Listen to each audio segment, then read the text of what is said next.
the mindset that you get after spending a few years in IIT is that anything is possible. They weren't just born into power, they've earned it. In silence, in struggle, in sleepless nights under flickering tube lights.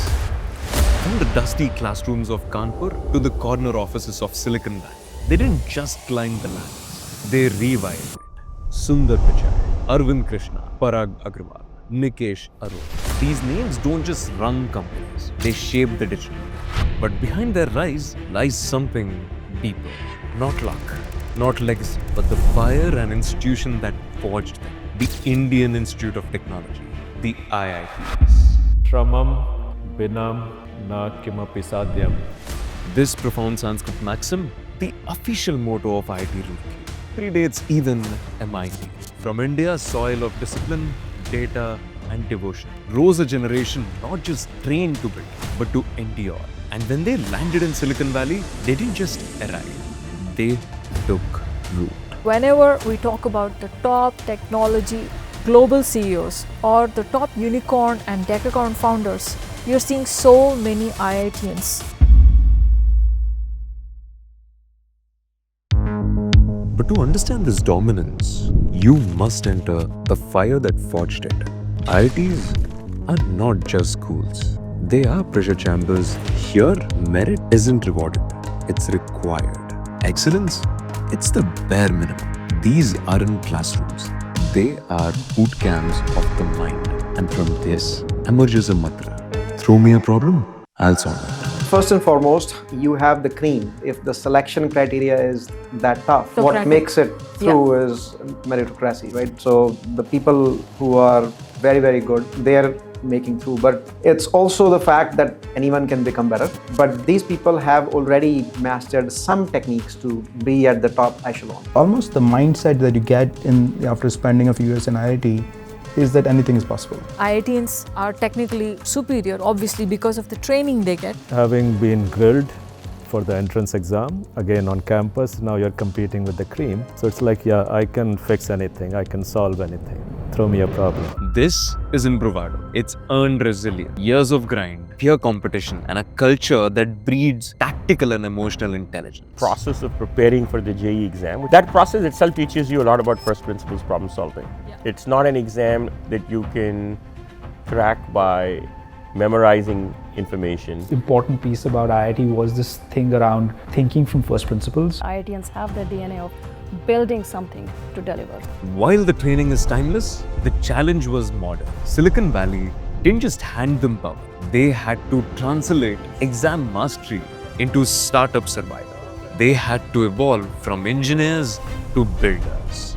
Their roots go back to 1847, Roorkee, the original blueprint for engineering in Asia.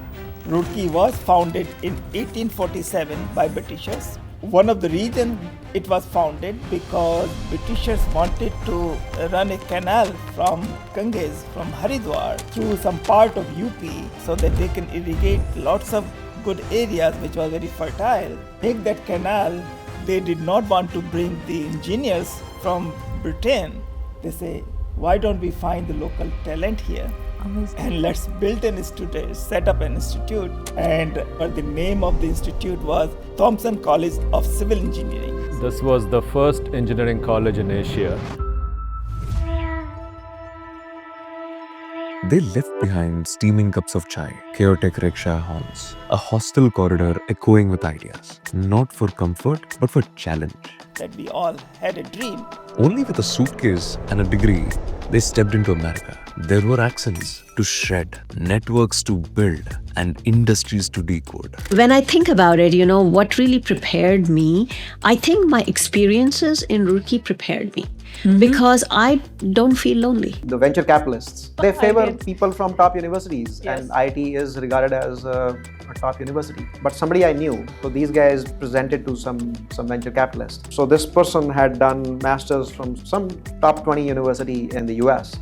And also he was an IITian. And they're like, well, we like the IIT, so you should write that first. So they were giving more credibility to the fact that he was an IITian than the fact that he was from that other university in the US. But Vinod Khosla makes this comment also in Right. CBS 60. This was in the 90s or 80s. Right. And he says, after getting through IIT Delhi, he breezed through Carnegie Mellon. Crucibles turned into code, code turned into companies, and the ripple became a wave. From VMware to Nutanix, from ThoughtSpot to Zscaler, YouTube to AppDynamics. This wasn't participation, this was authorship.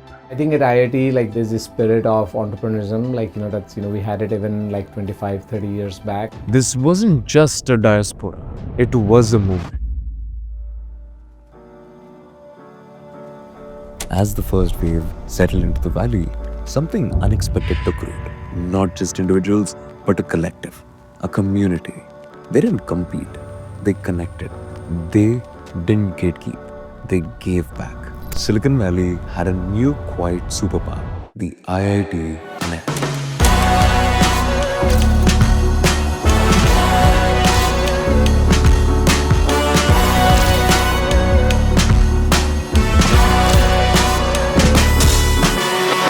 Here you are with the brightest of the talent in India. They're competent, they come there, they've figured out how to succeed. And now they graduate from there and in the alumni network, they don't give up.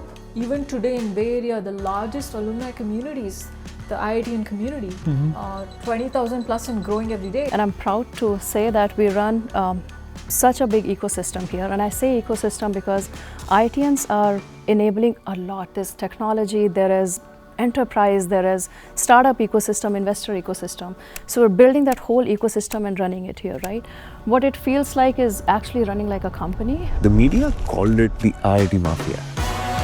But this wasn't about secrecy. This was about support. Founders funding founders, alum mentoring alum, classmates becoming co-founders across the time zones. There are very successful IITians in the Valley, and they've been very successful IITians in the Valley for many decades. And the successful IITians have always been kind enough to share their wisdom, their learnings, their lessons with other IITians. A lot of IIT people actually do become entrepreneurs, but their co-founders are going to be other people, from that same network. But could this tightly knit support model go further? Might it evolve into a universally accessible mentorship framework open to talent beyond just those with IIT credentials?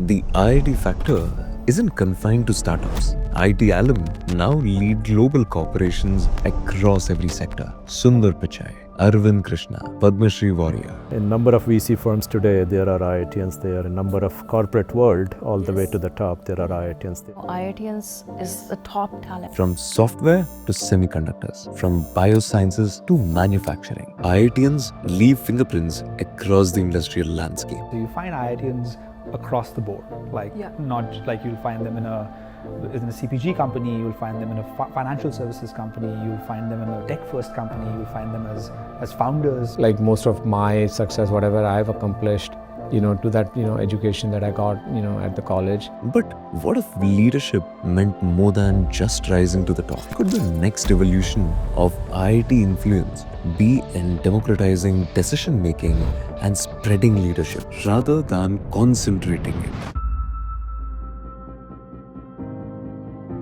Success in Silicon Valley is never straight. It demands not just skill, but an unwillingness to yield. IITians call it grit. From quitting jobs to taking moonshots, their story is one of persistence. If they pivot, they do so until they win. One thing I would say the IITs are really good at teaching, it's grit. If you don't give up, if you give up, then there's no grit. Because IITs will make you fail. And it's the getting up again and walking and then running again. What sets them apart is there's the skills that they developed in the institution and beyond, which is do not give up, persevere, grit. They're determined. They say, I quit my corporate job with a good salary. I have a family, so I cannot fail. If I have to pivot, I'll keep pivoting, but I have to make it successful. Yet, could the celebrated grit sometimes mask an internalized fear of failure? Is the drive to persist born of passion, or is it also fueled by the psychological weight of never being allowed to fall? This journey of resilience and reinvention isn't just personal. It shapes the advice and the support given to the next wave. There's a constant eye on how to make things even better, ensuring the legacy evolves with times. I think IIT can do better on is, inculcate in them this notion of a mindset, the growth mindset, that is. I think the education could be a little bit more fun, more practical. I think we did like a lot of our education at IIT was actually more theoretical. This dedication often extends back to their roots, with many successful alumni establishing funds and initiatives to support budding entrepreneurs and current students in India, ensuring the pipeline of talent continues to flourish and contribute globally. It goes back to value. We have forums with alumni meets, and we learn from each other, we help each other. Like at my career, it's played such a foundational role. But if most of this giving flows into the community of elite networks, is that truly evolution? What would it mean to build entirely new ladders, not just polish the old ones? Today, the IIT's impact is global. From Singapore to San Francisco, from Bangalore to Berlin, IIT community are re-architecting the world. They are leading Fortune 500 founding unicorns, shaping AI, crypto, deep tech, building not just apps, but entire ecosystems. But perhaps their greatest contribution? Inspiration. To a generation that watches from across the screens and sees, the IITians stands as proof that a small exam room in Kota, Kanpur or Kharagpur can be a launchpad to the world. So the next time you open Google Maps, secure your cloud or binge watch your favorite show, remember, behind the chip, behind the screen, behind the code was someone forged in the fires of IIT.